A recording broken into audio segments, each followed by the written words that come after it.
ஊதியவியல் கற்கும் மாணவர்களுக்கு மீண்டும் வணக்கம். இதற்கு முன்பதாக இந்த வருடம் இடம்பெற்ற இறுதி பரீட்சையின் MCQ அதாவது பல்தேர்வு வினாக்களின் விளக்க உரையிலே உங்களுடன் தொடர்பு கொண்டிருந்தேன்.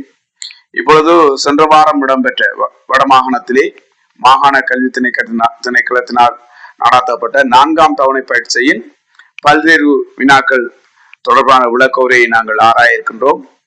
உண்மையில் நீங்கள் இந்த விளக்க உரையை மிகவும் பயனுள்ளதாக மாற்றிக்கொள்வதாயின் உங்களுக்கு இந்த வினாப்பத்திரம் உங்கள் கைகளில் இருக்க வேண்டும்.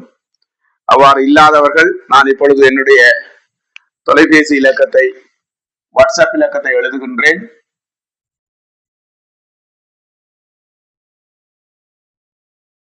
இந்த இலக்கத்துக்கு எனக்கு மெசேஜ் செய்தீர்களானால் உங்களுடைய தரவுகளை சரியாக தரும் பொழுது உங்களுக்கான இந்த வினாப்பத்திரம் PDF முறையில் உங்களுக்கு அனுப்பி வைக்கப்படும். நீங்கள் அதை கையில் வைத்துக் கொண்டு அல்லது அதை பிரிண்ட் எடுத்து நீங்கள் இதை இந்த விளக்க உரையை உங்களுக்கு பயனுள்ளதாக மாற்றிக்கொள்ளலாம். ரைட், நாங்கள் இப்பொழுது முதலாவது கேள்விக்கு செல்வோம். அருகில் காட்டப்பட்ட அளவுடைய உள்ள கருவியை பயன்படுத்தி வாசிப்பு எடுக்கும் போது உண்மை வாசிப்புக்கு என்ன செய்ய வேண்டும் என்று கேட்கப்பட்டுள்ளது. இப்பொழுது பிரதான அளவுடையின் இடது பக்கத்திலே வேர்னியர் அமைந்துள்ளது.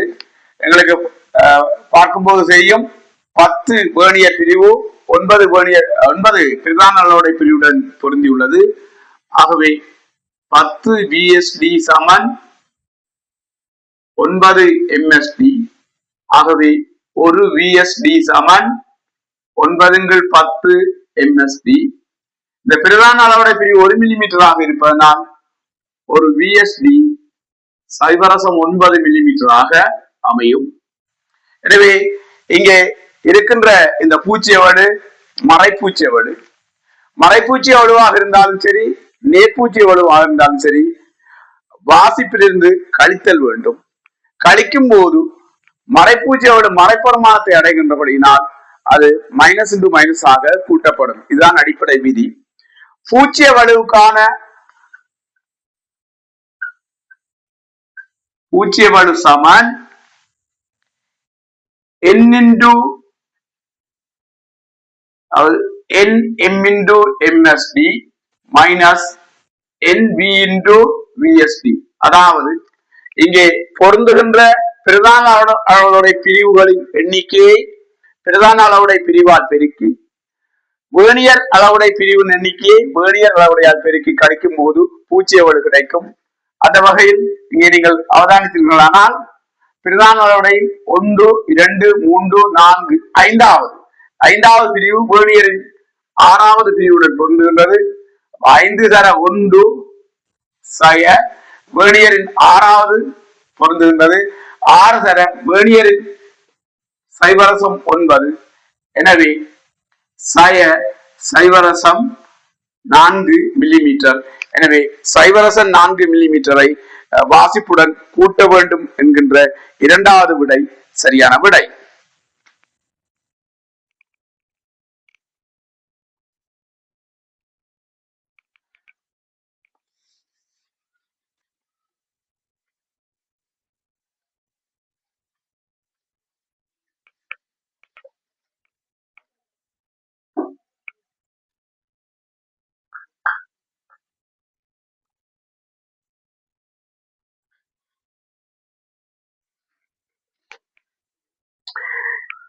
இப்பொழுது நாங்கள் இரண்டாவது வினாவுக்கு செல்வோம்.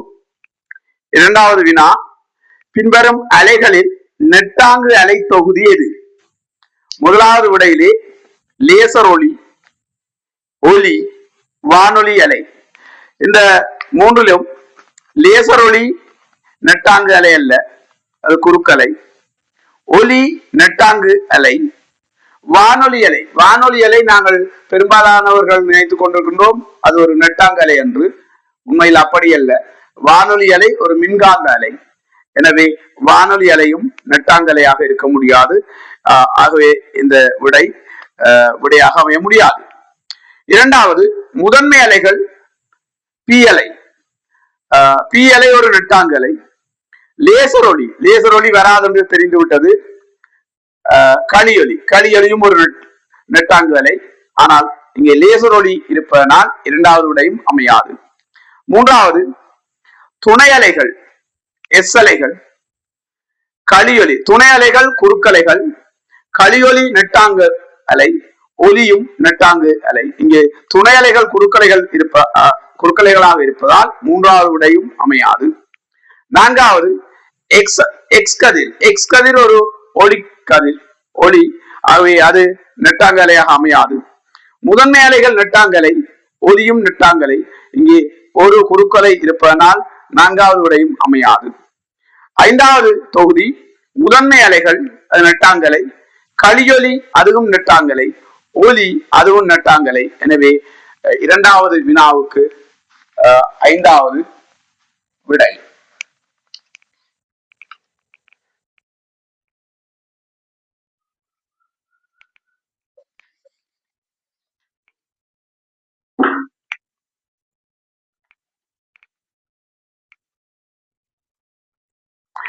மூன்றாவது அலகு உள்ளதும் பரிமாணமற்றதுமான கணியம்.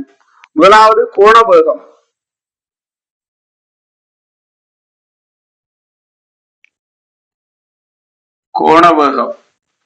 கோணவேகத்துக்கு அலகு ரேட் செகண்ட் -1, எனவே t-1 என்னும் பரிமாணம் உள்ளது.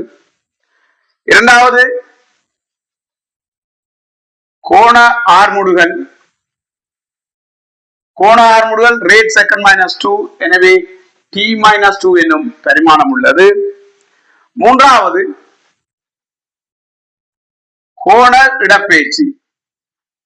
கோண இடப்பெயர்ச்சி என்பதும் கோணம் என்பதும் ஒன்றுதான். கோணத்துக்கு அலகு உண்டு ரேட், ஆனால் பரிமாணம் இல்லை. எனவே சரியான விடை மூன்றாவது. நான்காவது கோண உந்தம். கோண உந்தம் என்பது ஏக பரிமாண உந்தத்தின் திருப்பம். எனவே MBR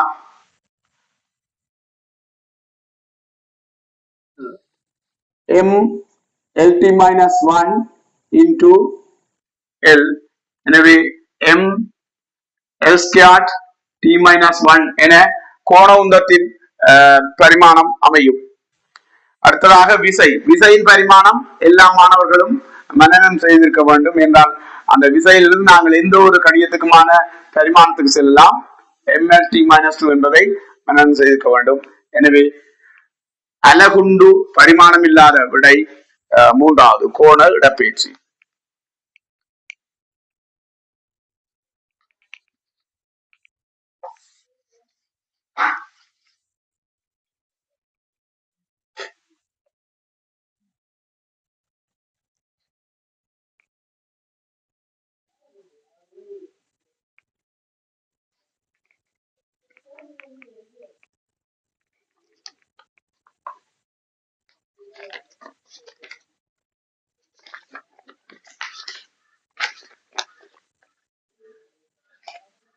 இப்பொழுது நாங்கள் நான்காவது வினாவுக்கு செல்வோம்.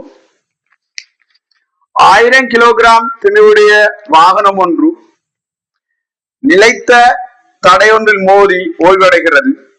இதன்போது தடையில் தொழிற்பட்ட விசை நேர வரைவு என தரப்பட்டுள்ளது என்று தரப்பட்டுள்ளது. இங்கே அது உண்மையிலே வாகனத்தில் தொழிற்பட்ட விசை நேர வரைவு ஒன்று வந்திருக்க வேண்டும். சிறு தவறு நிகழ்ந்திருக்கிறது. அதை பெரிதாக பொருட்படுத்த தேவையில்லை. மோத சற்று முன்னர் வாகனத்தின் கதி.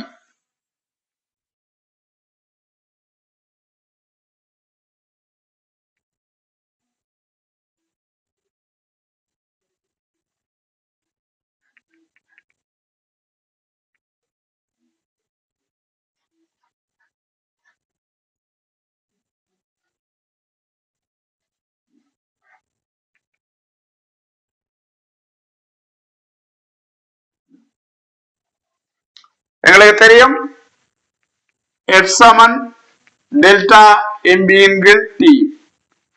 அழுத்தும் விசையானது உந்தமாற்ற வீதத்திற்கு சமனானது. ஆகவே F × T சமன் டெல்டா MB. இங்கே நாங்கள் F க்கும் T க்குமான வரைவு தரப்பட்டுள்ளது. எனவே இந்த 2 கணியங்களின் பெருக்கம் இந்த வரைவு எக்ஸ் அச்சுடன் அமைக்கும் பரப்பினாலே தரப்படும். எனவே டெல்டா எம்பி என்பது 1000 தர 10⁻3 தர 2 தர 10⁻3. இந்த டெல்டா எம்பி என்பது வாகனம் இறுதியில் ஓய்வுக்கு வருவதால் ஆரம்பத்தில் என்ன உந்தம் இருந்ததோ அதுவே உந்த மாற்றமாக இருக்கும். எனவே 1000 தர V சமன் 1000 தர 2. ஆகவே V சமன் 2 மீட்டர் செகண்ட் -1 என்கின்ற 5வது விடை.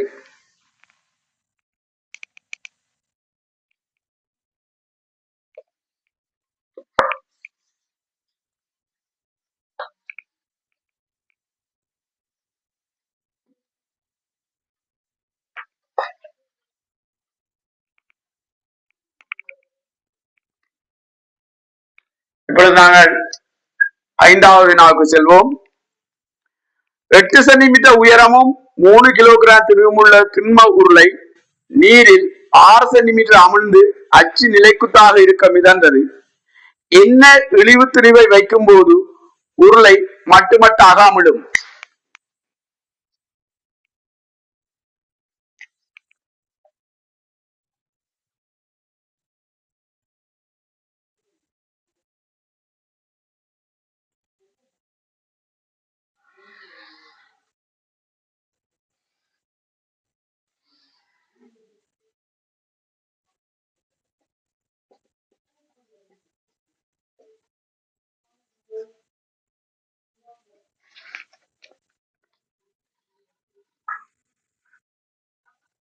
இது 6 சென்டிமீட்டர், மொத்த உயரம் 8 சென்டிமீட்டர் நோடியால் இது 2 சென்டிமீட்டர் அமையும். இப்பொழுது இந்த உருளை மட்டுமட்டாக அமிழ்ந்து மிதப்பதால் இதன் நிறை மேலுவைப்புக்கு சமனாக இருக்கும். எனவே இதன் நிறையாகிய 30 சமன். இப்பொழுது உள்ள மேலுவைப்பு குறுக்கோட்டு பரப்பை நாங்கள் A என்று எடுக்கின்றோம். A தர R into rho into G. இது சமன்பாடு 1. இப்பொழுது இந்த உருளையை நாங்கள் மட்டுமட்டாக அமிழ செய்ய வேண்டுமாயின் நாங்கள் இங்கே வைக்கப்பட வேண்டிய இழிவு நிறையை கேட்டிருக்கின்றார்கள். அதன் தெளிவை என்னென்ன எடுத்தோம் என்றால், இந்த தெளிவு இவ்வளவு கனடாவுக்கான மேலுவைப்பை வழங்கும். அந்த மேலுவைப்பை சமப்படுத்தக்கூடிய இருக்கும். எனவே M into G Saman A தர 2 தர rho into G. இது சமன்பாடு 2. இதை 2 சமன்பாடையும் பார்க்கும்போது M தர 10 கீழ் 30 சமன் 2 கீழ் 6. ஆகவே M சமன் 1 கிலோகிராம் என்கின்ற 2வது விடை.